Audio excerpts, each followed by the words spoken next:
Hello guys, welcome back to my YouTube channel. Today topic is blood coagulation या blood clotting. कि blood clotting कैसे होती है, इस वीडियो में हम ये पढ़ेंगे कि ब्लड या कोगुलेट मीन्स जम कैसे जाता है जब हमें कोई भी इंजरी होती है। इस वीडियो में हम पूरा ये प्रोसेस पढ़ेंगे। सबसे पहले जब भी हमें इंजरी होती है उस टाइम जो ब्लड वेसल्स में से जो ब्लड निकल रहा होता है वो stop by the blood clotting, थोड़ी देर बाद अपने आप ही क्लॉटिंग होने लग जाती है।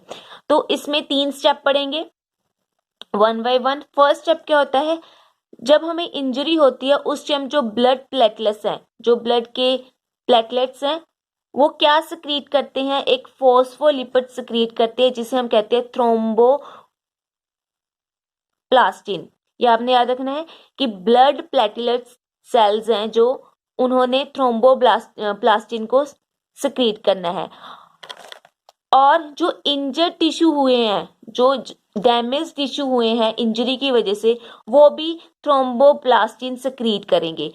ये दोनों आपने याद रखना है कि एक तो ब्लड प्लेटलेट्स सिक्रीट कर रहा है थ्रोम्बोप्लास्टिन को, और दूसरा इंजर्ड टिश्यू भी थ्रोम्बोप्लास्टिन को सिक्रीट कर रहा है। अब ये दोनों जो थ्रोम्बोप्लास्टिन है that are secreted by injured tissue and blood platelets, ये दोनों कंबाइन होके in the presence of calcium ये एक इंजाइम को प्रोड्यूस करेंगे जिसका नाम है प्रोथ्रोम्बोबाइनेज। तो आप याद रख सकते हो कि दोनों जो है थ्रोम्बोप्लास्टिन, इन दोनों ने कंबाइन होके एक इंजाइम को प्रोड्यूस करना है that is prothrombinase in the presence of calcium. ये भी आपने याद रखें, कैल्शियम की प्रेजेंस में ये होता है सारा काम। ये तो है फर्स्ट स्टेप। नेक्स्ट स्टेप है सेकंड, जो प्रोथ्रोम्बाइनेज एंजाइम सिक्रीट हुआ है उसका काम क्या है। अब उसने सबसे पहले तो इनएक्टिवेट करना है हेपरिन को। हेपरिन का मेन काम क्या होता है, देखो हमारी बॉडी में हेपरिन प्रोटीन प्रेजेंट होता है जो एंटी कोगुलेंट है। एंटी कोगुलेंट मीन्स वो कोगुलेशन होने नहीं देता।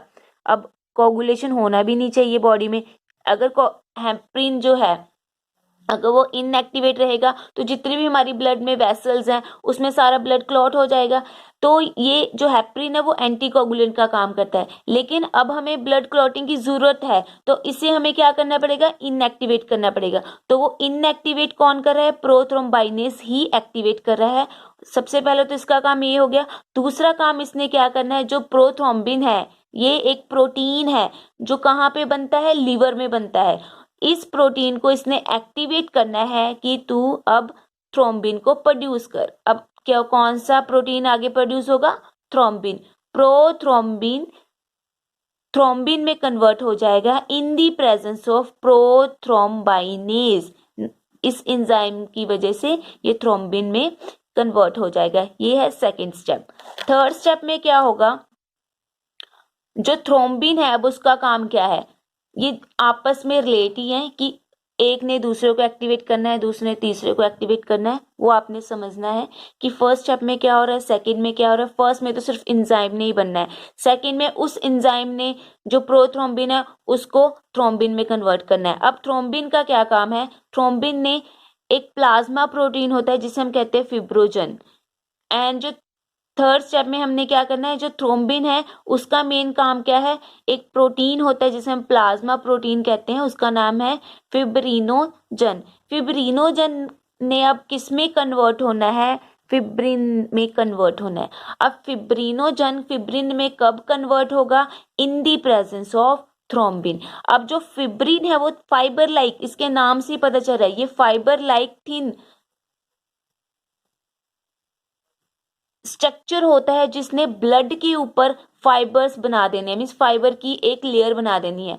अब यहाँ पे यही लिखा है कि फिब्रिन प्लस ब्लड सेल, जितने भी फिब्रिन्स हो गए फाइबर लाइक स्ट्रक्चर है, उसने ब्लड के ऊपर एक क्लॉट या हम कह सकते हैं एक लेयर सी बना देनी है जिसकी वजह से ब्लड क्या हो जाएगा, क्लॉट हो जाएगा। उसकी जो फ्लो हुआ है वो रुक जाएगा।